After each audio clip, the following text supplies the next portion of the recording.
What you're about to hear was never meant to be public.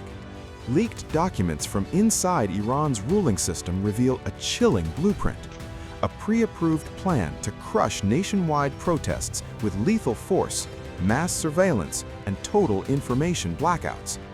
According to a Fox News report, the strategy was authorized at the very top, personally approved by Supreme Leader Ayatollah Ali Khamenei. These documents, purportedly marked top secret, were drafted after Iran's 2019 protests, when fuel price hikes and economic collapse sparked nationwide unrest. The regime's conclusion was blunt: next time, respond faster, harder, and without restraint. The first document, dated March 3, 2021, lays out a four-stage security doctrine for dealing with civil unrest. It defines exactly who is in charge and when, as protests escalate. In the early stages, responsibility falls to Iran's national police, backed quietly by the Intelligence Ministry and the Islamic Revolutionary Guards Corps, the IRGC. This phase is designed to project normalcy, to calm streets before anger spreads. But the document makes clear, if protests persist, the gloves come off. Once unrest reaches what the regime labels an armed security situation, all authority is immediately transferred to the IRGC. Not police, not civilian officials. The guards take full command with explicit authorization to use lethal force. Additionally, the report said Khamenei's handwritten order appears at the bottom of the directive. This compilation should be communicated for 2 years. In other words, make it policy, nationwide. That policy was activated in January 2026. As protests erupted over inflation, currency collapse, and anger toward clerical rule, internal regime assessments describe 3 phases unfolding exactly as planned. Law enforcement first, then non-armed security, and finally, on January 8th, the decisive shift, full IRGC control. According to human rights monitors, at least 6,854 people were killed. Thousands more cases remain under investigation. The documents also reveal another weapon: silence. During IRGC command phases, Iran's Ministry of Communications was ordered to impose internet shutdowns, cutting protesters off from each other and from the world. A second leaked file goes even further. Compiled in 2024 by the IRGC's Sorala headquarters, the 129-page Comprehensive Security Plan of Tehran maps the capital block by block. It identifies priority targets for surveillance, including members of the opposition MEK and even families of executed dissidents labeled Level 1 enemies. This was not improvisation, it was preparation. And according to opposition figures, the brutality backfired. The killings did not restore fear, they deepened resistance. More young Iranians, they say, are now joining organized efforts to confront the IRGC. As Iran tightens its grip at home, crushing nationwide protests with deadly force, new satellite images suggest a quieter, more secretive operation unfolding at the heart of its nuclear program. High-resolution imagery from Planet Labs PBC shows new construction at 2 of Iran's most sensitive nuclear sites, Natanz and Isfahan, both heavily bombed last year during a brief but devastating war with Israel, followed by U.S. strikes.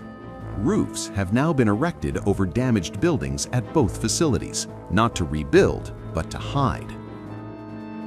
These coverings mark the first major visible activity at any of Iran's stricken nuclear sites since the 12-day war in June. And they do one crucial thing: they block satellites from seeing what's happening on the ground, currently the only means of monitoring the sites, as Iran has barred inspectors from the International Atomic Energy Agency. Tehran has said nothing publicly about the new construction. The IAEA has offered no comment. Experts say this is not reconstruction. Instead, it may be a salvage operation. According to analysts who examined the imagery, Iran is likely trying to determine whether key nuclear assets, possibly even stocks of highly enriched uranium, survived the strikes. Before the war, Natanz was the backbone of Iran's enrichment program. The site housed advanced centrifuges enriching uranium up to 60% purity, just a short technical step from weapons-grade levels. When Israel struck in June, the main above-ground enrichment plant was left functionally destroyed, according to the IAEA. A U.S. follow-up strike using bunker-busting bombs targeted the underground halls, likely finishing the job. Now, satellite images show Iran completed a roof over the destroyed Natanz plant by late December, while its electrical system remains shattered. Nearby, digging continues at Pickaxe Mountain, just south of the Natanz perimeter. Piles of excavated earth are growing. Analysts believe Iran may be constructing an entirely new underground nuclear facility there. At Isfahan, another roof appeared in early January over a building near the site's northeast corner. Its exact function remains unclear, though Israeli officials previously said their strikes there targeted centrifuge manufacturing. Imagery also reveals tunnels near Isfahan being deliberately filled with dirt, defensive measures seen just before the war, while a third tunnel appears cleared and reinforced with new security walls. Since the war, Iran has also raced to reconstitute its ballistic missile and explosives programs, including rapid reconstruction at Parchin, a military complex tied to past nuclear weapons research. Satellite photos show work underway at Talgan 2, a site Israel destroyed in October, once believed to house explosive chambers and X-ray systems used in weapons testing. As President Donald Trump threatens new military action unless Iran agrees to a nuclear deal and U.S. warships crowd the region, the roofs rising over Natanz and Isfahan send a chilling message. Iran may be wounded, but it is not done. Satellite photos analyzed by the Associated Press show activity at two Iranian nuclear sites. Now, these sites are at Natanz and Isfahan. The Natanz site has seen a roof go up over top of what used to be an above-ground nuclear enrichment site used by Iran that had been enriching uranium up to 60% purity, which is a short technical step from weapons-grade levels of 90%. Now, the second site in Isfahan is over a structure that Israel destroyed in June, and the Israelis said at Isfahan they were targeting centrifuge manufacturing facilities.